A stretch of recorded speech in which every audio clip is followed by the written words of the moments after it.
अस्सलाम वालेकुम, मैं हूं शाहजेब खानजादा। जज अरशद मलिक की वीडियो के मामले पर सुप्रीम कोर्ट का फैसला तो आ गया है, मगर जज अरशद मलिक की नासिर बट के साथ वीडियो मुसद्दिका है या उसमें जालसाजी की गई है, नून लीग का मौक़िफ़ दुरुस्त है या गलत, ये साबित नहीं हो सका है अभी तक।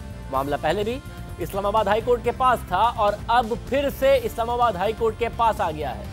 फैसला अब इस्लामाबाद हाई कोर्ट ने करना है। FIA तहकीकात कर रही है, वो अपनी तहकीकात कब मुकम्मल करेगी, कोई टाइमलाइन नहीं दी गई है। साथ ही इस पूरे मामले की तहकीकात के लिए जुडिशल कमीशन बनाने की दरख्वास्त भी मुस्तरद कर दी गई है। सुप्रीम कोर्ट ने आज जज वीडियो केस का 25 सफ़हात पर मबनी फैसला जारी किया, जो चीफ जस्टिस आसिफ सईद खोसा ने तहरीर किया है। चीफ जस्टिस ने अपने फैसले में लिखा कि दरख्वास्त गुजारों अटॉर्नी जनरल का मौक़िफ़ सुनने और FIA की रिपोर्ट का जायजा लेने के बाद हमें 5 अहम मामलात पर गौर की जरूरत पेश आई है। इनमें पहला मामला यह है कि कौन सी अदालत या फोरम नवाज शरीफ के केस से मुतालिक इस वीडियो का जायजा ले सकता है। दूसरा मामला यह है कि किस तरीके से इस वीडियो को मुस्तनद सबूत के तौर पर साबित किया जा सकता है। तीसरा मामला यह है कि अगर ये वीडियो मुस्तनद सबूत के तौर पर साबित हो जाती है तो इसे कोर्ट ऑफ लॉ में सबूत के तौर पर कैसे पेश किया जाएगा। चौथा मामला यह है कि अगर ये वीडियो कोर्ट ऑफ लॉ में साबित कर दी जाती है तो फिर उसका नवाज शरीफ की सजा पर क्या असर होगा। पांचवा मामला यह है कि जज अरशद मलिक के तर्ज अमल पर का पांचवा मामला है। इसके बाद अदालत ने अपने फैसले में पांचों मामलात पर अपनी राय कायम की और उस पर तफसील से पांचों मामलात पर रोशनी डाली है। सुप्रीम कोर्ट ने सबसे पहले इस मामले पर रोशनी डाली कि इस वीडियो से मुताल्लिक कौन सा फोरम नवाज शरीफ के केस से मुताल्लिक इस वीडियो का जायजा ले सकता है। इस हवाले से चीफ जस्टिस ने फैसले में लिखा कि जामे ट्रायल के बाद नवाज शरीफ को सजा दी गई, जिसके बाद नवाज शरीफ ने सजा के खिलाफ अपील दायर की, जो इस्लामाबाद हाई कोर्ट में ज़ेर इल्तवा है। इसमें कोई दो राय नहीं हो सकती कि यह इस्लामाबाद हाई कोर्ट ही है जो सामने लाए गए सबूतों को देखकर इस सजा में तरमीम या उसे कलअदम करार दे सकती है। हुकूमत या अदालत की तरफ से, कमीशन या तफ्तीशी इदारे की तरफ से की गई कोई कार्रवाई इस वीडियो से मुताल्लिक सिर्फ एक राय दे सकती है, जो कानून के मुताबिक गैर मुतल्लिका है। ये वीडियो नवाज शरीफ को उस वक्त तक कोई कानूनी फायदा नहीं पहुंचा सकती जब तक कि इसे मुनासिब तरीके से इस्लामाबाद हाई कोर्ट में पेश नहीं किया जाता और इसकी असलियत को कानून के मुताबिक सबूत के तौर पर पेश करने के लिए साबित नहीं किया जाता। इस हवाले से सुप्रीम कोर्ट ने आसिफ जरदारी केस का हवाला देते हुए कहा कि जब अदालत इस केस में सजाओं के खिलाफ अपील की समाअत कर रही थी तो जजेस की जानिबदारी साबित करने के लिए कुछ ऑडियो टेप्स और ट्रांसक्रिप्ट्स अदालत के सामने पेश की गई आसिफ जरदारी के केस में। अलबत्ता उन ऑडियो टेप्स और उनकी ट्रांसक्रिप्ट को कानून के मुताबिक साबित नहीं किया गया, इसलिए मतलूबा मवाद को अपील के दौरान अदालत की तरफ से रिकॉर्ड पर लाने की इजाजत नहीं दी गई और ना ही अदालत ने अपना हतमी फैसला सुनाते वक्त उस पर इन्हिसार किया। इसके बाद अदालत ने दूसरे मामले की वजाहत की, जो कि वीडियो को मुस्तनद सबूत के तौर पर साबित करने से मुताल्लिक था, और अदालत ने फैसले में लिखा कि साइंस और टेक्नोलॉजी के एडवांसमेंट की वजह से फॉरेंसिक जायजा लेना मुमकिन है। वीडियो के ऑडिट और टेस्ट से ये मालूम किया जा सकता है कि ये वीडियो असली है या उसमें कोई रद्दोबदल किया गया है, इसलिए बगैर फॉरेंसिक के किसी वीडियो पर सबूत के तौर पर इन्हिसार करना गैर महफूज होगा। इसके बाद अदालती फैसले में तीसरे मामले पर रोशनी डाली गई कि अगर ये वीडियो मुस्तनद सबूत के तौर पर साबित हो जाती है तो फिर इसे कोर्ट ऑफ लॉ यानी अदालत में सबूत के तौर पर कैसे पेश किया जाएगा। इस हवाले से वीडियो को अदालत में लाने के तरीक़ाकार के लिए बहुत से केसेस के हवाले दिए गए और फैसले में कहा गया कि माजी के उन केसेस से जाहिर होता है कि अदालत में ऑडियो और वीडियो को पेश करने के लिए कुछ बुनियादी ज़रूरियात हैं। इस बारे में चीफ जस्टिस ने फैसले में लिखा कि किसी भी ऐसी ऑडियो या वीडियो पर अदालत उस वक्त तक इन्हिसार नहीं कर सकती जब तक वो ऑडियो या वीडियो दुरुस्त साबित नहीं हो जाती और ये मालूम नहीं हो जाता कि उसमें कोई रद्दोबदल नहीं किया गया। कानून शहादत के मुताबिक ये अदालत की सवाबदीद है कि वो किसी ऑडियो या वीडियो को बतौर सबूत तस्लीम करने की इजाज़त दे। अगर अदालत किसी ऑडियो या वीडियो को बतौर सबूत तस्लीम भी करती है तो उसे कानून शहादत के मुताबिक साबित भी करना होगा। इस वीडियो और ऑडियो की रिकॉर्डिंग की दुरुस्तगी साबित होनी चाहिए। वो शख्स जिसने रिकॉर्डिंग की है उसे भी अदालत में पेश करना ज़रूरी है। इसी तरह जिस शख्स ने रिकॉर्डिंग की है उसे ऑडियो और वीडियो को अदालत में खुद से पेश करना होगा और यह भी ज़रूरी है कि वीडियो और ऑडियो की ट्रांसक्रिप्ट आज़ादाना तौर पर तैयार की गई हो। यानी मरियम नवाज ने प्रेस कॉन्फ्रेंस की, प्रेस कॉन्फ्रेंस करके अरशद मलिक की वीडियो दिखाई, जिसमें नासिर भट्ट और जज अरशद मलिक नजर आ रहे थे। वो वीडियो बनाई किसी तीसरे शख्स ने थी। वो शख्स कौन है ये बताना होगा। उसे भी अदालत में लाना होगा, पेश करना होगा। नासिर भट्ट को भी अदालत में आना होगा, जो उस वक्त पाकिस्तान में इस वक्त मौजूद नहीं है, और जब FIA तहकीकात कर रहा था उस वक्त भी मौजूद नहीं थे। FIA उनका बयान रिकॉर्ड नहीं कर सकी। आज सुप्रीम कोर्ट ने फैसले में लिखा कि जो शख्स वीडियो और ऑडियो रिकॉर्ड कर रहा हो, ये वो शख्स हो सकता है जिसके मामूलात में ही वीडियो और ऑडियो की रिकॉर्डिंग शामिल हो। ये वो शख्स नहीं होना चाहिए जिसने सबूत हासिल करने के लिए जाल फैलाया हो और ऑडियो और वीडियो की रिकॉर्डिंग की गई हो। अदालती फैसले में कहा गया है कि वीडियो और ऑडियो का सोर्स बताना जरूरी है। कोई भी ऑडियो और वीडियो टेप अदालती समाअत के लेट स्टेज में पेश की जाती है तो उसे शक की निगाह से देखना चाहिए। कोई शख्स वीडियो और ऑडियो टेप अगर सबूत के तौर पर रिकॉर्ड पर लाना चाहता है तो अदालत में बाकायदा दरख्वास्त दायर करना होगी। इन जरूरियात पर रोशनी डालते हुए चीफ जस्टिस आसिफ सईद खोसा ने अपने फैसले में मजीद लिखा कि जैसे कि नवाज शरीफ के केस में ट्रायल कोर्ट की मुद्दत मियाद खत्म हो चुकी है और ट्रायल कोर्ट की तरफ से दी गई सजाओं के खिलाफ नवाज शरीफ की अपील इस्लामाबाद हाई कोर्ट में ज़ेरे इल्तवा है, इसलिए वीडियो को इस केस में बतौर सबूत कोई अदालत ले सकती है तो वो इस्लामाबाद हाई कोर्ट है। चीफ जस्टिस ने अपने फैसले में मजीद लिखा कि क्रिमिनल प्रोसीजर कोड के सेक्शन 428 के तहत अदालत कोई भी इजाफी सबूत अपने तौर पर या किसी फरीक की दरख्वास्त पर ले सकती है, लेकिन दोनों सूरतों में अदालत को ये वजूहात बताना पड़ेंगी कि इजाफी सबूत लेना क्यों जरूरी है। इजाफी सबूत लेने की जरूरत खुद अदालत को महसूस होनी चाहिए, ना कि ये देखना चाहिए कि फरीक उसकी जरूरत से मुतालिक क्या सोचता है। यानी ये जो वीडियो मरियम नवाज ने दिखाई वो अदालत अगर महसूस करे, यानी कि इस्लामाबाद हाई कोर्ट अगर महसूस करे तो फिर शामिल हो सकती है। इसके बाद अदालती फैसले में चौथे मामले पर रोशनी डाली गई कि अगर ये वीडियो कोर्ट ऑफ लॉ में साबित कर दी जाती है तो इसका नवाज शरीफ की सजा पर क्या असर होगा। इस हवाले से फैसले में कहा गया है कि चीफ जस्टिस ने अपने फैसले में लिखा कि हाई कोर्ट को यह फैसला करना होगा कि क्या जज का कंडक्ट जो वीडियो से जाहिर हो रहा है अगर वो काबिल एतराज निकलता है तो यह देखना होगा कि वो इस केस पर तासुब का सबब बना या नहीं। अगर हाई कोर्ट इस नतीजे पर पहुंचती है कि एहतसाब का अमल और जो सबूत एहतसाब के अमल के दौरान रिपोर्ट किए गए हैं वो जज के कंडक्ट से मुतासिर नहीं हुए तो इस्लामाबाद हाई कोर्ट के पास ये ऑप्शन मौजूद होगा कि वो खुद से नए तरीके से सबूतों का जायजा ले और मेरिट पर अपील का फैसला करे, या वो मौजूदा सबूत की बुनियाद पर फरीकैन के दलाइल सुनने के बाद केस को दोबारा सुनने के लिए ट्रायल कोर्ट के हवाले करें। चीफ जस्टिस ने अपने फैसले में लिखा कि हम इन पहलुओं पर मजीद कोई तबसरा नहीं करना चाहते क्योंकि इन बयान किए गए वाकयात में से इंतखाब का दायरा कार इस्लामाबाद हाई कोर्ट के पास है और ये उसी की सवाबदीद है। फैसले के आखिर में चीफ जस्टिस आसिफ सईद खोसा ने जज अरशद मलिक के कंडक्ट पर रोशनी डाली। फैसले में चीफ जस्टिस ने लिखा कि जज अरशद मलिक की तरफ से जो प्रेस रिलीज और बयान हल्फी जारी किया गया वो उनके खिलाफ वजनदार फर्द जुर्म है। जज अरशद मलिक का तस्लीम शुदा कंडक्ट जो प्रेस रिलीज और बयान हल्फी से उभर रहा है इससे बू आती है और इस ताफुनज़दा तर्ज अमल में इतनी सलाहियत है जो पूरी अदलिया पर बतौर इदारा बुरा नाम ला सकती है। जज अरशद मलिक ने अपनी प्रेस रिलीज और बयान हल्फी में तस्लीम किया कि उनका एक मशकूक माजी था और उन्होंने अपने हवाले से शर्मनाक हक़ाइक़ को छुपाए रखा था जिसकी वजह से उन्हें ब्लैकमेल करना आसान था। ट्रायल के दौरान जज अरशद मलिक नवाज शरीफ से हमदर्दी रखने वालों से निजी मुलाकातें करते रहे। उन्हें दौरान समाअत धमकियां और रिश्वत की पेशकश भी की गई, लेकिन उन्होंने इस बारे में किसी आला हुकाम को नहीं बताया, ना ही खुद को ट्रायल से अलग करने पर गौर किया। सिर्फ यही नहीं, जज अरशद मलिक ने सजा याफ्ता शख्स के बेटे से किसी और मुल्क में जाकर मुलाकात भी की और बिलाखिर जज अरशद मलिक ने सजा याफ्ता शख्स की उनके अपने ही फैसले के खिलाफ अपील में मदद की भी कोशिश की। जज का ऐसा तस्लीम शुदा कंडक्ट हैरान कुन है। उनके इस गैर इखलाकी और काबिल नफरत तर्ज अमल ने हजारों ईमानदार जजेस का सर शर्म से झुका दिया है। चीफ जस्टिस ने अपने फैसले में मजीद लिखा कि अटॉर्नी जनरल ने हमें यकीन दहानी कराई है कि जज अरशद मलिक को दोबारा लाहौर हाई कोर्ट के हवाले किया जाएगा। हम ये उम्मीद रखते हैं कि उनकी वापसी पर लाहौर हाई कोर्ट उनके खिलाफ कार्रवाई का आगाज करेगी। अब अहम बात यह है कि सुप्रीम कोर्ट के फैसले से पहले ही गुज़िश्ता रोज जज अरशद मलिक को इस्लामाबाद हाई कोर्ट की तरफ से मिसकंडक्ट का मुर्तकिब करार देते हुए लाहौर हाई कोर्ट को उनके खिलाफ तादीबी कार्रवाई करने के अहकाम जारी कर दिए गए थे और chief justice Lahore high court Shamim Khan ने जज अरशद मलिक के खिलाफ तादीबी कार्रवाई के लिए हाई कोर्ट की इंतजामी कमेटी का इजलास 26 अगस्त को तलब कर लिया है। चीफ जस्टिस ने फैसले के आखिर में लिखा कि हम इस नतीजे पर पहुंचे हैं कि सुप्रीम कोर्ट के लिए ये मुनासिब स्टेज नहीं है कि वो वीडियो के मामले और इस असरात पर मुदाखलत करे, खासकर वो वीडियो जो एक क्रिमिनल अपील से मुताल्लिक हो और जो मौजूदा वक्त में इस्लामाबाद हाई कोर्ट में है। इस हवाले से पहले से ही एक क्रिमिनल इन्वेस्टिगेशन का आगाज FIA की तरफ से हो चुका है।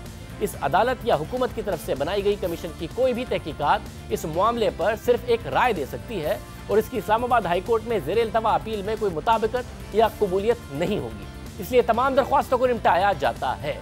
सुप्रीम कोर्ट के फैसले के हवाले से अब मजीद बात करेंगे। नून लीग जाहिर है ये मुतालबा कर रही थी कि सुप्रीम कोर्ट की मॉनिटरिंग में ये सारा का सारा केस आगे बढ़ा था, तो सुप्रीम कोर्ट से ही फैसला आना चाहिए, बट अदालत ने यही कहा है कि इस्लामाबाद हाई कोर्ट इस हवाले से फैसला करेगी। हम इस पर तफसील से बात करेंगे। साबिक अटॉर्नी जनरल इरफान कादरी साहब हमारे साथ मौजूद हैं, रशीद रिजवी साहब माहिर कानून साबिक सदर सुप्रीम कोर्ट बार एसोसिएशन हमारे साथ मौजूद हैं। इरफान कादरी साहब बहुत शुक्रिया हमें शो में ज्वाइन करने के लिए। आपकी ज़ाहिर एक राय थी जो हमने इस फैसले से पहले भी आवाम के सामने रखी, अब फैसला तफसील से आपने भी सुना पढ़ा और हमने आवाम के सामने रखा है। अब आपकी क्या राय है इस फैसले पर? इस पे सुप्रीम कोर्ट ने ये जो कहा है कि पहले तो जेन्युइननेस इस्टेब्लिश होगी इन वीडियोस की, उसके बाद इन वीडियोस को अप्रूव किया जाएगा और फिर ये एविडेंस में टेंडर किया जाएगा सब कुछ और कोर्ट इसको एक्सेप्ट करेगा और उसके बाद देखना है कि इसका इम्पेक्ट जो है वो नवाज़ शरीफ साहब के फ़ैसले पे क्या होता है। तो उन्होंने हरगिज़ ये कहीं नहीं कहा कि इस्लामाबाद हाई कोर्ट जो है इस सारी चीज़ का या इन हक़ाइक़ का नोटिस नहीं ले सकती, बल्कि मैं समझता हूँ कि इस्लामाबाद हाई कोर्ट ना भी अगर ये एविडेंस टेंडर किया जाए तो इस्लामाबाद हाई कोर्ट इन तमाम हक़ाइक़ का नोटिस ले सकती है, ख़ास तौर पे जबकि ये तमाम बातें अब इस्लामाबाद हाई कोर्ट के नोटिस में सबसे पहले तो सुप्रीम कोर्ट के अपने ऑर्डर की वसातत से आ चुकी हैं, क्योंकि सुप्रीम कोर्ट ने जो ऑब्जर्वेशंस दिए हैं अपने आखिरी पैराग्राफ में जज अरशद मलिक के कॉन्डक्ट पे, तो वहाँ कोई वीडियो या कोई एविडेंस टेंडर नहीं किया गया। सुप्रीम कोर्ट में कोई एविडेंस उस तरह से टेंडर नहीं किया गया, लेकिन सुप्रीम कोर्ट ने उनको टोटली डिस्क्रेडिट किया with regard to both the videos. दोनों जो वीडियो हैं, जो पहले वाली वीडियो है उसके बारे में भी उनकी एक्सप्लेनेशन जो है वो नहीं मानी गई और जो सेकंड वीडियो है उसके बारे में भी जो उन्होंने एक्सप्लेनेशन दी है वो बहुत तनकीद उस पर सुप्रीम कोर्ट ने की है और कहा है कि ये तमाम चीज़ें देखते हुए तमाम जजेस जो हैं हमारे मुल्क के, उनके सर जो है वो शर्म से झुक गए हैं। तो और ये तमाम चीज़ें लिख के उन्होंने कहा कि हम अपील चूँकि पेंडिंग है, इन वीडियोस का इम्पेक्ट जो है अब इस्लामाबाद हाई कोर्ट देखेगा और हम इस पे ज़्यादा नहीं कहते। तो उससे ये लग रहा है कि सुप्रीम कोर्ट ने उनको बाइंड नहीं किया, बल्कि सुप्रीम कोर्ट ने उनको चंद थोड़ी सी आउटलाइन ज़रूर बयान की है, लेकिन तमाम चीज़ें जो है उन्होंने इस्लामाबाद हाई कोर्ट की सवाबदीद पर छोड़ी हैं और इस्लामाबाद हाई कोर्ट को पाबंद नहीं किया अपने इस फैसले पे। तो अब इस्लामाबाद हाई कोर्ट पे डिपेंड करता है, क्योंकि आप देखें कि सुप्रीम कोर्ट ने पब्लिक इंटरेस्ट लिटिगेशन को सामने रखते हुए ये चीज़ बहुत ज़्यादा पब्लिक इंटरेस्ट में जानी कि अदालतों की साख जो है वो मजरू ना हो, और इसीलिए सख्त सरजनिश हुई और ऑब्जर्वेशंस आई जज के ख़िलाफ़, जज अरशद मलिक के ख़िलाफ़। और मेरा ख्याल है कि जब ये मामला इस्लामाबाद हाई कोर्ट में जाएगा तो इस्लामाबाद हाई कोर्ट भी कोशिश यही करेगा कि अदालत की साख को बचाया जाए, अदालती निज़ाम की साख को बचाया जाए। और जो आसिफ जरदारी के केस को कोर्ट किया गया वहाँ पर भी अगर आप देखें तो वहाँ पे जो ऑडियो मिली थी, गो के वो प्रोड्यूस तो नहीं की गई थी, एविडेंस में टेंडर तो नहीं की गई थी, लेकिन ये भी फैक्ट है कि वो जो ट्रायल था वो दोबारा रीट्रायल ऑर्डर हुआ था उस केस में, और वो जो ऑर्डर था शुरू का ट्रायल कोर्ट का वो सेट असाइड हो गया था। तो अब भी मुझे लग रहा है कि इस्लामाबाद हाई कोर्ट अदालतों की साख को बचाते हुए ऐसा फैसला देंगे जिससे कि इंसाफ होता हुआ नज़र आए, और वो तभी नज़र आएगा जबकि इस फैसले को वो सेट असाइड करेंगे। अच्छा, मगर आपको लगता है कि ज़रा मुश्किल क्राइटेरिया होगा, वीडियो बनाई किसने वो भी पेश हो, ओरिजिनल वीडियो भी पेश हो, तो नून लीग को बहुत कुछ, कौन वीडियो बना रहा है वो आए, बैरून मुल्क अगर चला गया है तो फिर उसका आना, ये सारे के सारे मामला उन्हें पूरे करने पड़ेंगे ताकि वीडियो की ऑथेंटिसिटी प्रूव हो सके, या वैसे ही आपको लगता है कि बहुत मुश्किल होगा अब नवाज शरीफ साहब को कि इस फैसले को सेट असाइड करना ना करना? मेरा ख्याल है कि नवाज शरीफ साहब के फैसले को सेट असाइड ना करना बहुत मुश्किल होगा, और ये जो वीडियो को जो बात है कि वो एविडेंस में उसको प्रोड्यूस किया जाए और उसका पहले फोरेंसिक हो, मेरा नहीं ख्याल कि ये तमाम चीज़ें इसमें होंगी, क्योंकि वो जज की जो अपनी एक्सप्लेनेशन आ गई है उसी को देख के अगर सुप्रीम कोर्ट उनके ख़िलाफ़ फैसला दे सकती है तो उन्हीं जो उनके जो जज साहब का जो मौक़िफ़ है उसी को सामने रखते हुए इस्लामाबाद हाई कोर्ट भी उसमें ये फ़ैसला जो है इसको सेट असाइड कर सकती है। असब, और आप समझते हैं क्योंकि माजी में जो कुछ होता रहा आप उस पर तनकीद करते रहे कि किस तरीके से सुप्रीम कोर्ट ट्रायल कोर्ट के इख्तियारात भी अपने पास लिए हुए है, फैसले दे रही है, फिर नैब को भी इंस्ट्रक्शंस पास की जा रही हैं, फिर जो अकाउंटेबिलिटी कोर्ट है उसको टाइम की लिमिट भी दी जा रही है, साथ में एक मॉनिटरिंग जज भी है। एक अच्छा डिपार्चर है सुप्रीम कोर्ट की तरफ से कि जी इस्लामाबाद हाई कोर्ट का मामला है, इंस्ट्रक्शंस भी नहीं दी हैं, जो ज़ाहिर माजी में हुआ तो नवाज शरीफ साहब के खिलाफ, मगर अब ना ज़्यादा उस तरीके से सू मोटो होते हैं। इस केस में भी जिस रिस्ट्रेंट का मुजाहरा किया है, आप समझते हैं एक अच्छा सही कर रही है अब अदालत? आप बिल्कुल सही कह रहे हैं, ये बहुत अच्छा डिपार्चर है माजी के फैसलों से। यहाँ पे उन्होंने कोई कमीशन नहीं बनाया, किसी किस्म की इन्वेस्टिगेशन को सुपरवाइज नहीं किया, यहाँ पे कोई इस तरह का फ़ैसला नहीं किया कि वो कहें कि जी नीचे की अदालतों के तो फैसले बेट हो गए, हम फैसला कर देते हैं। और इस मामले में मॉनिटरिंग जज को देखें, आपके मॉनिटरिंग जज जो अपॉइंट हुए थे उस पर भी कोई उन्होंने बात नहीं की, उन्होंने ये नहीं कहा कि ये मामले मॉनिटरिंग जज के देखने वाले हैं।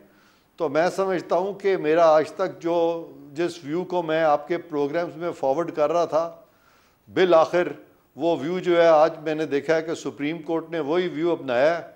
और मैं अपने लिए ये चीज़ जो है बड़ी बाइस इज़्ज़त समझता हूँ कि बिल आखिर सुप्रीम कोर्ट भी उसी तरफ आई जिस तरफ के मैं इतनी देर से कह रहा था।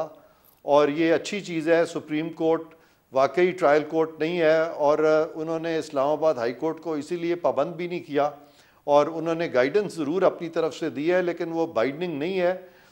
ट्रायल कोर्ट जो है अब वो इंडिपेंडेंटली इस सारी चीज़ को देखेगा और ऐसा फ़ैसला देगा जिससे कि इंसाफ होता हुआ नजर आए। बहुत शुक्रिया। इरफान काजी साहब हमारे साथ मौजूद थे। रशीद रिजवी साहब हमारे साथ मोतबर राय रखते हैं मुख्तलिफ कानूनी मामलात के हवाले से। रिजवी साहब आपका भी बहुत शुक्रिया। रिजवी साहब, जो ज़ाहिर अदालत की तरफ से मुख्तलिफ इकदामात माजी में हुए उसका नुकसान तो नवाज शरीफ साहब को हुआ, मॉनिटरिंग जज, ये सारे के सारे मामलात, अब अगर उससे पीछे हटी है, और सिर्फ इस केस में नहीं, सूमोटो और दूसरे मामलात में भी अदालत पीछे हटी है, और ये जो आज का फैसला है, आप समझते हैं नवाज शरीफ साहब को इमीडिएट रिलीफ तो नहीं मिला मगर कानून के लिए और ओवरऑल एक अच्छा फैसला है, आप कैसे देखते हैं इसको? देखें, काफ़ी तफसीली फ़ैसला है और चीफ साहब ने काफ़ी मेहनत की है, 5 इश्यूज़ खुद फ्रेम करके उसका जवाब दिया है। आपको याद होगा मैंने आप ही के किसी प्रोग्राम में कहा था कि ये लोग जो हैं प्रेस कॉन्फ्रेंस में इसको छेड़ रहे हैं, इन्हें अदालत जाना चाहिए, इसलिए कि जो आसिफ जरदारी साहब का केस था PLD 2001 सुप्रीम कोर्ट, उसमें भी जो है बेनज़ीर साहिबा दरख्वास्त गुजार की हैसियत से गई हैं सारा रिकॉर्ड लेके, और उन्हें वहाँ रिलीफ मिला है। आज वही बात सुप्रीम कोर्ट ने कही है। सुप्रीम कोर्ट ने अपने पहले इश्यूज़ में यही जवाब दिया है कि जी अपीलेट कोर्ट जो है वो ये देखेगी, हम कुछ नहीं कह सकते इसलिए कि मैटर वहाँ पेंडिंग है। और उसके बाद फिर उन्होंने बताया है कि किस किस क्राइटेरिया में एविडेंस आती है, क्यों आती है, कैसे नहीं आती है। और फिर ये भी उन्होंने कहा है कि अपीलेट कोर्ट का ये फैसला होगा कि वो इस ऑर्डर को सेट असाइड करती है, रिमांड करती है या उसकी रोशनी में देखती है। तो मैं समझता हूँ अच्छी गाइडलाइंस हैं और कोई प्रेजुडिस उन्होंने ना ही प्रोसिक्यूशन को ना ही डिफेंस को, बहुत ही बैलेंस रह के बीच में चले हैं वो। मतलब शुरू में जब जैसे ये वीडियो मरीम नवाज ने प्रेस कॉन्फ्रेंस की तो हुकूमत ने ये बयानिया दिया कि जज के खिलाफ साजिश है, ये इदारे पर हमला है, मगर जो अदालत का फैसला है वो खुद जज के कंडक्ट पर सवाल उठा रहा है कि उनका जो कंडक्ट है उसने सर शर्म से झुका दिया है, और उसने जजेस के कंडक्ट पर सवाल उठा दिए हैं और क्रेडिबिलिटी पर सवाल उठा दिए हैं। और अब हुकूमत ने कहा था उस वक्त कि ये हमला कर रहे हैं इसलिए हम फॉरेंसिक कराएंगे, नहीं कराया। फिर कहा अदालत कहेगी तो वो करेंगे, अदालत ने FIA को तहकीकात का कहा, FIA ने भी नहीं कराया। तो कम से कम ये इस्टेब्लिश हो गया कि ये जज का अपना किया धरा है जो भी है। बिल्कुल बिल्कुल, ये तो जजमेंट में बात कही गई है, और मैं नहीं समझता हूँ कि जज का कंडक्ट ऐसा है कि उसे कोई भी डिफेंड करेगा। अलावा पता नहीं फेडरेशन क्यों उसको लेके बैठी हुई है, या लाहौर हाई कोर्ट। इसको तो अभी उन्होंने रिमांड किया और ऑब्जर्वेशंस भी दी हैं कि इन्हें वापस भेजा जाए, और हमें उम्मीद है कि इनके खिलाफ सख्त तादीबी कार्रवाई होगी। यही कल इस्लामाबाद हाई कोर्ट ने कही है। ये लॉ मिनिस्ट्री पता नहीं क्यों लेके इसको अपने साथ बैठी हुई है। इनके खिलाफ तो बिल्कुल कार्रवाई होनी चाहिए। बल्कि अपने कंक्लूडिंग पैराज में चीफ जस्टिस ने कहा कि हजारों ईमानदार वकील सर झुकाए बैठे में शर्मिंदा हैं कि एक जज ने क्या कार्रवाई की है, कि सब उसके जवाबदेह हैं, सारी जुडिशरी उसकी जवाबदेह बन गई है। मतलब अब आगाज हो गया और ज़ाहिर कार्रवाई हो। आखिर में आप समझते हैं, क्योंकि एक क्राइटेरिया भी सुप्रीम कोर्ट ने वाजे किया है कि किसने वीडियो बनाई, फिर उसका फॉरेंसिक हो, उसको फिर जांच पड़ताल हो, फिर देखा जाए कि नवाज शरीफ साहब को उसका फ़ायदा हो सकता है नहीं हो सकता। इस वीडियो को देखते हुए, अदालत के जज के हवाले से ऑब्जर्वेशंस देखते हुए, आपको लगता है कि नवाज शरीफ साहब को कोई रिलीफ मिल पाएगा इस्लामाबाद हाई कोर्ट से? मैं समझता हूं कि देखें, उन्होंने ये कहीं नहीं कहा है अपनी मीमो ऑफ अपील में, या कहीं ये एतराज़ नहीं आया है कि जज ने एविडेंस रिकॉर्ड करते हुए अपनी तासुब का इजहार किया या बायस किया है। फैसला लिखते वक्त तो ज़रूर ये एलिगेशंस आए हैं कि ही वॉज बायस, वो मुतासिब थे। तो मैं समझता हूँ कि जितना रिकॉर्ड मैंने देखा है कि वो जजमेंट सेट असाइड करके फ्रेश रीहेयरिंग पर भेजेंगे कि नया कोई जज सुन के इसका दोबारा फैसला करे। बहुत शुक्रिया। रशीद रिजवी साहब कह रहे थे कि जजमेंट सेट असाइड करके कोई नया जज फैसला करे, ना कि दोबारा से सारी की सारी प्रोसीडिंग्स। अब देखते हैं कि क्या फैसला अदालत करेगी, इस्लामाबाद हाई कोर्ट करेगी। सियासी ओपिनियन अब क्या है? हुकूमत कहती रही कि साजिश से हम फोरेंसिक एनालिसिस कराएंगे, नहीं कराया। नून लीग को हमने बारहा इस प्रोग्राम में सवाल किए कि जी आप अदालत लेकर क्यों नहीं जाते? वो कह रहे थे हम सुप्रीम कोर्ट से एक्सपेक्ट किए हुए हैं क्योंकि मॉनिटरिंग जज था। तो अब पूछते हैं कि नून लीग क्या करेगी और हुकूमत क्या करेगी। एक ब्रेक के बाद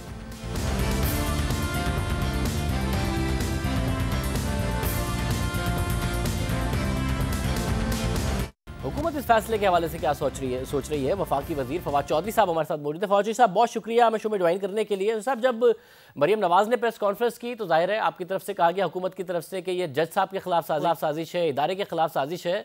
अदालत कहती है कि जज का अपना कंडक्ट जो है उसने अदालत को और पूरे के पूरे निज़ाम के ऊपर बहुत ज़्यादा शर्मिंदा किया, और जज के हवाले से बड़े सख्त रिमार्क्स हैं और इस्लामाबाद हाई कोर्ट की सवाबदीद पर छोड़ा है। आप क्या समझते हैं, जज अरशद मलिक का अपना कंडक्ट सवाल उठाता है या वाकईतन जो जज साहब के खिलाफ प्रेस कॉन्फ्रेंस थी वो सवाल उठा रही थी? देखिए, पहली बात तो यह है कि मैंने तो पहले दिन ये कहा था कि ये जज साहब का और अदालतों का मामला है, हुकूमत का इससे कोई ताल्लुक नहीं है। और कभी हमने ये नहीं कहा कि ये कोई जज के खिलाफ साजिश है या किसी के खिलाफ साजिश है। दूसरी बात यह है कि जो ये आपने पर्टिकुलर नहीं कहा, मगर वैसे हुकूमत की तरफ से ये मौक़िफ़ रहा और फॉरेंसिक कराने का भी कहा गया। आपने वाकईतन यही कहा था कि पहले दिन से कि उनका मामला है। जी बिल्कुल। दूसरी बात यह है कि जो ये आज फैसला आया है वो दोबारा यही बात साबित करता है कि ये एक प्राइवेट इशू था एक जज साहब का, उनके कंडक्ट का। उसका देखिए, नवाज शरीफ के खिलाफ जो केसेस हैं उनमें सबसे पहले तो ये बात समझिए कि उनमें कोई भी केस कोई ओरल एविडेंस के ऊपर तो है नहीं, वो तो सारे के सारे डॉक्यूमेंट्री एविडेंस के ऊपर बुनियाद रखते हैं कि कौन से अकाउंट से कहाँ रकम गई, किधर से कैसे गई। और एक कोई भी ऐसा उसमें मामला है नहीं कि जिसमें कोई इंसानी अमल दखल हो। ये तो सारा डॉक्यूमेंट्री एविडेंस है जो कि शामिल है। तो मुझे नहीं लगता नवाज शरीफ की सजा से इस केस का कोई उस पर मुतासर हो सकेगी कि या कुछ का ताल्लुक हो पाएगा। यानी आपको नहीं लगता कि रीट्रायल में ये मामला जा सकता है इस्लामाबाद हाई कोर्ट इस वीडियो को बुनियाद बनाकर? क्योंकि जो कुछ वो मरियम नवाज वाली वीडियो में कह रहे हैं वो तो ऐसा ही लग रहा है कि जैसे उन पर दबाव डाल के नवाज शरीफ के खिलाफ फैसला लिया गया, वो ये कह रहे हैं। नहीं, देखिए ना, बात यह है कि फैसला जो है वो किस फैसला क्या है। फैसला ये है कि नवाज शरीफ साहब और उनकी फैमिली एडमिट करती है कि ये प्रॉपर्टीज उनकी हैं, वो एडमिट करते हैं कि ये कंपनीज उनकी हैं, उन अकाउंट्स की और उनकी जो सोर्स है वो नहीं बता सके। अब या तो उन्होंने अपनी पोजीशन तब्दील कर ली और कहा कि नहीं ये प्रॉपर्टीज हमारी नहीं है और फलाने की हमारे जिम्मे आपने डाल दी है, या उन्होंने कहा अकाउंट्स का मामला जो है वो हमारे अकाउंट्स नहीं है। हर चीज तो एडमिटेड है। सोर्स जो है वो अब या नवाज शरीफ साहब कल बता देंगे तो वो केस जो है वो खत्म हो जाएगा। सोर्स नहीं बता पा रहे, तो ये इस केस का जज के कंडक्ट से क्या ताल्लुक है? लिहाजा मुझे नहीं लगता कि ये नवाज शरीफ के मिस ट्रायल की तरफ केस जाएगा। वो तो हाई कोर्ट ने एविडेंस एवेल्युएट करनी है। वो जज साहब के ऊपर को फतवा देने के लिए तो जो है वो ये फोरम नहीं है ना, वो तो एविडेंस एवेल्युएट करनी है। एविडेंस वहाँ पे भी एवेल्युएट हुई है, एविडेंस यहाँ पे भी एवेल्युएट। मगर ज़ाहिर जब ऑपोजिशन में थे वजीर इमरान खान साहब, अब वजीर आजम है, तो वो कहते थे कि ऑपोजिशन इल्ज़ाम लगा देती है, हुकूमत का काम तहकीकात करना होता है। आपकी तरफ से दो चीज़ों के बारे में कहा गया, हम फॉरेंसिक कराएंगे, अवाम के सामने हकीकत रखेंगे। चेयरमैन नैब की वीडियो का एक मुतनाज़ मामला आया और उस वक्त भी कहा गया कि जी इदारे के ऊपर ये बहुत ज़्यादा सवालात और हमला किया गया है, उनकी ज़ात पर हमला किया गया है, उसका फोरेंसिक कराएंगे, नहीं आवाम के सामने रखी गई, इस वीडियो का भी फोरेंसिक करा के आवाम के सामने रखा गया, अदालत ने कहा तो 3 हफ्ते बाद फिर भी FIA ने नहीं कराया। आप लोग खुद क्यों नहीं तहकीकात करते? इससे तो दूध का दूध पानी का पानी हो जाता अगर ये अपोजिशन की दोनों वीडियोज़ में साजिश थी। नहीं देखिए, फोरेंसिक कराना या अगर हाईकोर्ट ऑर्डर करती है तो फोरेंसिक तो कराना चाहिए था। और वो अगर आप कह रहे हैं कि उन्होंने ऑर्डर किया था और नहीं हुआ तो फिर तो जाहिर है सुप्रीम कोर्ट तो कंटेम्प्ट जो है वो दे सकती थी। लेकिन लगता है कि सुप्रीम कोर्ट ने एक रूम दिया है हाई कोर्ट को कि वो इन मामला को खुद देख ले। अब हाई कोर्ट इनको देखेगी और खुद चला के इस मामले को आगे लेके जाएगी। जहाँ तक नैब के चेयरमैन का ताल्लुक है, उनकी जब वीडियो आई थी तो सुप्रीम कोर्ट इन्होंने PMLN ने कहा था कि हम असेंबली में मुतालबा करेंगे पार्लिमानी कमीशन बनाने का। वो ख्वाजा आसिफ साहब खड़े हुए, उसके बाद हम इंतजार ही करते रह गए, PMLN ने बात ही नहीं की। अभी भी इस वीडियो को देख के अगले दिन PMLN वालों ने कहा हमारा शहबाज शरीफ ने कहा मरियम को पता होगा, मरियम ने कहा कि मुझे भी नहीं पता।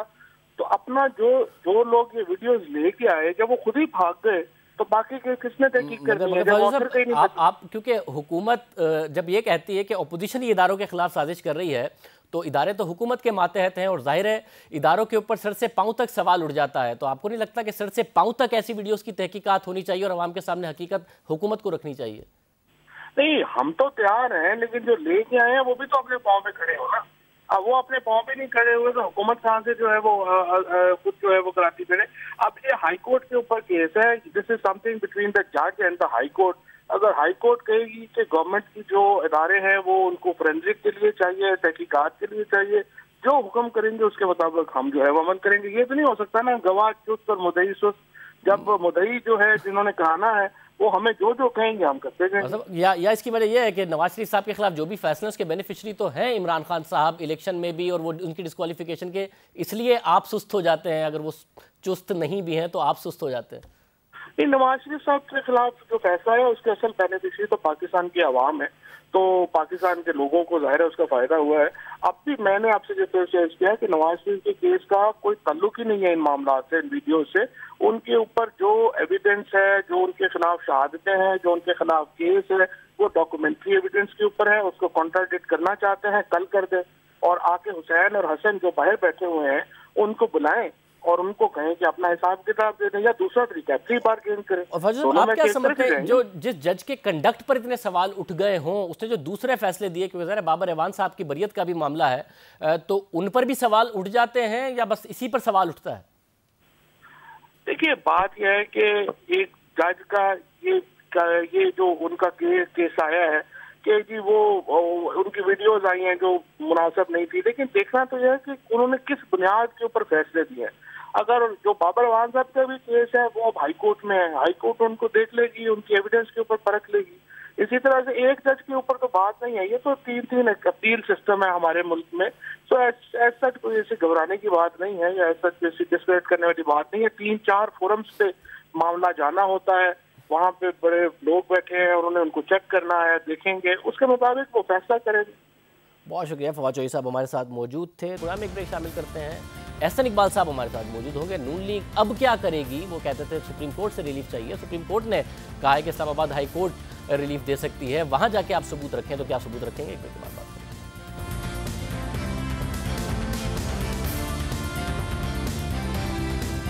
नून लीग के सेक्रेटरी जनरल एहसन इकबाल साहब हमारे साथ मौजूद है। एहसन इकबाल साहब बहुत शुक्रिया। हम आपसे पहले भी प्रोग्राम में सवाल किया था कि आपको हाई कोर्ट में जाके किसी अदालती फोरम पर जाकर ये सबूत रखने चाहिए, तो आपने कहा था नहीं, सुप्रीम कोर्ट की मॉनिटरिंग में हो रहा है, सुप्रीम कोर्ट से ही हम तवक्को करते हैं कि वो नवाज शरीफ के केस का जो है वो रिट्रायल ऑर्डर करेंगे और कलअदम करेंगे उनकी सज़ा। ऐसा हुआ नहीं है, इस्लामाबाद हाई कोर्ट में ही मामला गया है, वहीं जाकर आपको अब सबूत रखने पड़ेंगे। मुतमईन है आप फैसले से? जी देखिए, हमारी तो यही अंडरस्टैंडिंग थी कि ये पूरा एहतसाब कोर्ट का ट्रायल सुप्रीम कोर्ट के फैसले की रोशनी में और एक सुप्रीम कोर्ट के फाजल जज साहब की निगरानी में हुआ है। और अगर इस ट्रायल के अंदर ये बेकायदगी देखने में आई है जो जज साहब के कॉन्डक्ट की है, जिसको कि सुप्रीम कोर्ट के चीफ जस्टिस ने भी इस हद तक नोटिस लिया, उन्होंने कहा कि फेलो जजेस बहुत शर्मिंदा महसूस कर रहे हैं और फिर इस्लामाबाद हाई कोर्ट ने उनको सस्पेंड कर दिया, उन्हें ट्रांसफर कर दिया। तो वो जज साहब तो he is not standing on his feet as of today as a जज। लेकिन उनकी वो जजमेंट जो नवाज शरीफ साहब के खिलाफ है, that continues to stand on its feet. ये एक बड़ा खुला तजाद है और मैं समझता हूँ हमारी तवक्को थी कि हमारी जो आला अदलिया है वो जरूर इस तजाद का नोटिस लेगी। अब जो सुप्रीम कोर्ट ने हदायत दी हैं उसकी रोशनी में यकीनन हमारे जो लॉयर्स हैं वो आगे प्रोसीड करेंगे, पर हमें बड़ी तवक्को थी कि सुप्रीम कोर्ट के इस फैसले के अंदर उस जजमेंट को जो जज अरशद मलिक ने दी है वो दिया जाएगा और उनके रीट्रायल का ऑर्डर दिया जाएगा। अब चूंकि सुप्रीम कोर्ट का फैसला आ गया है उसकी रोशनी में हमारे वकला हजरात आगे प्रोसीड करेंगे। मगर मैं एक क्राइटेरिया रखा गया है कि किसने वीडियो बनाई वो आए, बट साहब चले गए हैं उन्हें आना पड़ेगा। ये सब चीज़ें आपको अब एक लेट डाउन प्रोसीजर है जिसके तहत ये एविडेंस इस्लामाबाद हाई कोर्ट में देना पड़ेगा, आपको सबूत मुहैया करने पड़ेंगे। जी देखिए, मैं समझता हूँ कि उनको जो ऑडिट कराना था वो हमारी अंडरस्टैंडिंग के मुताबिक और मीडिया के बात के मुताबिक हुकूमत करा चुकी है और हुकूमत को साबित हो गया था कि ये वीडियो असल है, दुरुस्त है और जेन्युइन है। आप समझ सकते हैं कि वो हुकूमत जो इतनी सीखपा हो रही थी और इतना बड़ा स्कैंडल सामने आया हुआ है वो 15 दिन तक उसका फोरेंसिक ऑडिट नहीं कराएगी। ये 15 दिन फोरेंसिक ऑडिट ना कराना नहीं है, दरअसल ये इस बात का इतराफ है कि वो फोरेंसिक ऑडिट करा चुके हैं और इस वीडियो की सदाकत की और सच्चाई की उन्हें तस्दीक हो चुकी है, लेकिन वो इसका इकरार नहीं करना चाहते और ना कर रहे हैं। अच्छा, मगर मसला यहाँ पर ज़ाहिर है हुकूमत की तरफ से जो हुकूमत की जिम्मेदारी थी, हुकूमत ने ऐलान किया उसके बाद पीछे हटी, वो हुकूमत का मसला है। मगर यहाँ पर जो अदालती फैसला है उसमें एक एडमिसिबल एविडेंस का मामला है जिसका क्राइटेरिया अदालत ने बताया है, एक लेट डाउन प्रोसीजर है जो आज के फैसले में बताया गया, तो वो आपको पूरा करना पड़ेगा अगर आप इस्लामाबाद हाई कोर्ट में जाएंगे और इसको चाहेंगे कि एज एविडेंस शामिल हो नवाज शरीफ साहब को रिलीफ देने के लिए।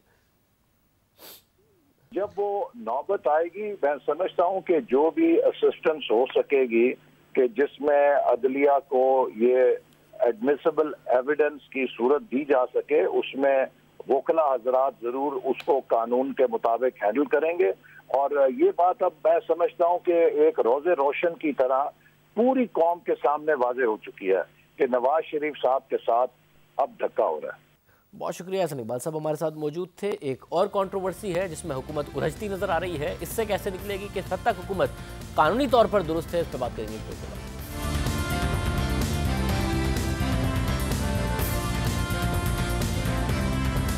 इलेक्शन कमीशन के 2 अरकान की तकर्रुरी पर तनाज़ा उठ खड़ा हुआ है क्योंकि इस तकर्रुरी को न सिर्फ अपोजिशन बल्कि इलेक्शन कमीशन भी गैर आईनी करार दे रहा है। हुकूमत ने कल इलेक्शन कमीशन के सिंध और बलोचिस्तान से अरकान की तकर्रुरी का ऐलान किया। ज़राए के मुताबिक जब ये दोनों अरकान आज इलेक्शन कमीशन में चार्ज लेने पहुंचे तो उन्हें बताया गया कि वो हल्फ लिए बगैर चार्ज नहीं ले सकते। इसके बाद चीफ इलेक्शन कमिश्नर ने इन अरकान से हल्फ लेने से मुआजरत कर ली। चीफ इलेक्शन कमिश्नर जैसे सरदार रजा ने मौक़िफ़ इख्तियार किया कि नए अरकान का तकर्रुर आइन के खिलाफ किया गया है। आइन में वज़ीर आज़म और अपोजिशन लीडर में बामायनी मुशावरत का जिक्र है, मगर बामायनी मुशावरत नहीं हुई, इसलिए तकर्रुरी आइन के मुताबिक नहीं। चीफ इलेक्शन कमिश्नर ने वजारत पार्लिमानी उमूर को फैसले से आगाह कर दिया है। यह खदशा है कि तकर्रुरी सुप्रीम कोर्ट में चैलेंज हो जाएगी। इलेक्शन कमीशन के अलावा अपोजिशन का भी इस हवाले से रद्दअमल सामने आया। पीपल्स पार्टी के रहनुमा साबिक चेयरमैन सेनेट रज़ा रब्बानी ने इस तकर्रुरी को गैर आइनी और 18वीं तरमीम की खिलाफ वर्जी करार दिया। गुज़िश्ता रोज़ नून लीग ने भी इस तकर्रुरी को गैर आइनी करार दिया था। अब अपोजिशन ने यह तकर्रुरी मुस्तरद कर दी है, इलेक्शन कमीशन ने आज उठा दिया है। इस हवाले से वफाकी वजीर कानून बैरिस्टर फरोग नसीम ने तमाम एतराज़ात को मुस्तरद कर दिया। जो न्यूज़ के प्रोग्राम में नया पाकिस्तान में मेज़बान शहजाद इकबाल से बात करते हुए वफाकी वजीर ने कहा कि चीफ इलेक्शन कमिश्नर का इख्तियार ही नहीं है कि वो हल्फ ना ले, उनका ख़त गैर आइनी है। साथ ही उन्होंने कहा कि हुकूमती तकर्रुरी अदालत में चैलेंज हो सकती है, मगर हल्फ ना लिया जाना वो आइन के मुताबिक नहीं। फाइनली जो अपॉइंटमेंट हुई है उसको भी ऑपोजिशन चैलेंज कर रही है और चीफ इलेक्शन कमिश्नर भी ये कह चुके हैं कि वो हल्फ नहीं लेंगे। जहाँ तक के चीफ इलेक्शन कमिश्नर साहब हैं, उनके पास कोई जवाज़ या जुरिस्डिक्शन नहीं है ओथ ना देने का। जो आर्टिकल 214 में उनको ओथ देना है, नोटिफिकेशन अगर सामने आए तो उनको ओथ देना है, ये रिक्वायरमेंट है। मेरे ख्याल में अगर उन्होंने ऐसा किया है जो कि किया है, जो ख़त आया है पार्लियामेंट्री अफेयर्स के पास, तो वो विद ड्यू रिस्पेक्ट अगेन गैर आईनी है। बिल्कुल चैलेंज हो सकता है और चैलेंज होगा, लेकिन उसकी मेरिट तो अदालत ने डिसाइड करनी है। लेकिन चीफ इलेक्शन कमिश्नर साहब के पास ओथ ना देने का कोई जवाज़ या जुरिस्डिक्शन नहीं है। ये जुरिस्डिक्शन नहीं थी चीफ इलेक्शन कमिश्नर के पास। गुज़िश्ता रोज़ सदर मुमलिकत डॉक्टर आरिफ अलवी ने खालिद महमूद सिद्दीकी को सिंध और मुनीर अहमद काकड़ को बलूचिस्तान का रुकन मुकर्रर किया। वजारत पार्लिमानी उमूर ने इस तकर्री का नोटिफिकेशन जारी किया। ये वो दो नाम हैं जो खुद हुकूमत ने ही तजवीज़ किए थे और फिर खुद ही इनका हुकूमत ने इंतखाब कर लिया और मौक़िफ़ इख्तियार किया कि अगर वज़ीर आज़म और अपोजिशन लीडर में इत्तफाक नहीं हुआ तो मामला पार्लिमानी कमेटी में आ जाता है, और अगर पार्लिमानी कमेटी में भी इत्तफाक नहीं हुआ तो इस हवाले से आइन खामोश है। मगर सुप्रीम कोर्ट के बाद फैसले ये कहते हैं कि इस हवाले से सदर मुमलिकत फैसला ले सकता है। अब अहम बात यह है कि इस साल दिसंबर में चीफ इलेक्शन कमिश्नर की भी मुद्दत मुलाजमत ख़त्म हो जाएगी, जिसके बाद नए चीफ इलेक्शन कमिश्नर की तकर्री होनी है और उसमें भी यही तरीक़ाकार इख्तियार किया जाता है। तो क्या हुकूमत अपनी मर्जी से नया चीफ इलेक्शन कमिश्नर भी ले आएगी? इस पूरी सूरत पर बात करेंगे। साबिक सेक्रेटरी इलेक्शन कमिश्नर कमरदिद शाह साहब हमारे साथ मौजूद है। कमरदिद शाह साहब बहुत शुक्रिया। सब आइन कानून क्या कहता है? आज के चीफ इलेक्शन कमिश्नर ने दुरुस्त किया या दुरुस्त नहीं किया? अदालत में चैलेंज होता, जो फैसला अदालत करती वो एक अलग बात थी। इलेक्शन कमिश्नर को आज चीफ इलेक्शन कमिश्नर को आज हल्फ ले लेना चाहिए था। देखो जी, असूली तौर पर प्रेसिडेंट ऑफ पाकिस्तान का इलेक्शन कमीशन के मेंबरान के तकर्रर में कोई किसी किस्म का भी उनका किरदार नहीं है। इस लिहाज से कि 18वीं अमेंडमेंट के बाद ये तमाम इख्तियार जो हैं ये प्राइम मिनिस्टर ऑफ पाकिस्तान और लीडर ऑफ द अपोजिशन और इसी तरह का पार्लियामेंट्री कमेटी के पास ये मुंतकिल हो गए थे। अब ज़ाहिर है कि जब आइन खामोश है, साइलेंट है, जब एक बुरहान पैदा हो गया तो इसके बावजूद भी प्रेसिडेंट ऑफ पाकिस्तान का इलेक्शन कमीशन के मेंबरान के तकर्रर में कोई किरदार ही नहीं है। अब प्रेसिडेंट ऑफ पाकिस्तान ने बड़ी खामोशी के साथ, बड़ी पूरी सरारियत के तरीके से आर्टिकल 58B जो है 58B(1) तो उसका उन्होंने एक ख़तरनाक दरवाज़ा खोल दिया। उन्होंने डायरेक्ट अपने सवाबदीदी इख्तियारात के तहत इलेक्शन कमीशन के मेंबरान का तकर्रर कर दिया, जो आर्टिकल 213, 215 के सख्त खिलाफ वर्जी है। उसमें बाकायदा तरीक़ेकार बताया गया है कि आपने मेंबर इलेक्शन कमीशन का कैसे करना है। तो उनको जब एक डेडलॉक पैदा हो गया तो उसका हल निकालने का तरीका ये था कि अपने 27वीं आइनी तौर पर अमेंडमेंट कर लेते और उसमें एक नए सिरे से अपना एक नया तरीका है वो डिवाइस कर लेते। अब 8 महीने ने ज़ाया कर दिए, तो 8 महीने में तो बाकायदा leader of the opposition, leader of the house मिल कर फैसला करके पार्लियामेंट से 27वीं अमेंडमेंट में ले आते। तो अब तो उन्होंने बाकायदा 58B(1) जो है, जो 18वीं अमेंडमेंट में तनसीख हो गई थी, ख़त्म हो गई थी, वो प्रेसिडेंट पाकिस्तान ने अपने सवाबदीदी इख्तियार इस्तेमाल करते हुए बहाल करने की कोशिश की है। अब ये एक आइनी कानूनी बुरहान तो पैदा हो गया, लेकिन प्रेसिडेंट पाकिस्तान को चाहिए था कि जब उनके पास समरी गई थी तो उसके बारे में अपना वो राय देते कि चूँकि आइन खामोश है, जिसका कोई दूसरा रास्ता कोई निकालें या और को टाइम दे दें, क्योंकि इलेक्शन कमीशन ऑफ पाकिस्तान तो फ़ाल है, 2 मेंबर और चीफ इलेक्शन कमिश्नर, उनमें इनकी कारकर्दगी पर तो कोई असर नहीं पड़ रहा है। बाकायदा काम चल रहा है, तमाम इलेक्शन भी हो रहे हैं, बाई इलेक्शन भी हो रहे हैं, फाटा के इलेक्शन भी हो गए हैं, सेनेट के इलेक्शन भी, चेयर सब मामला तय होते जा रहे हैं।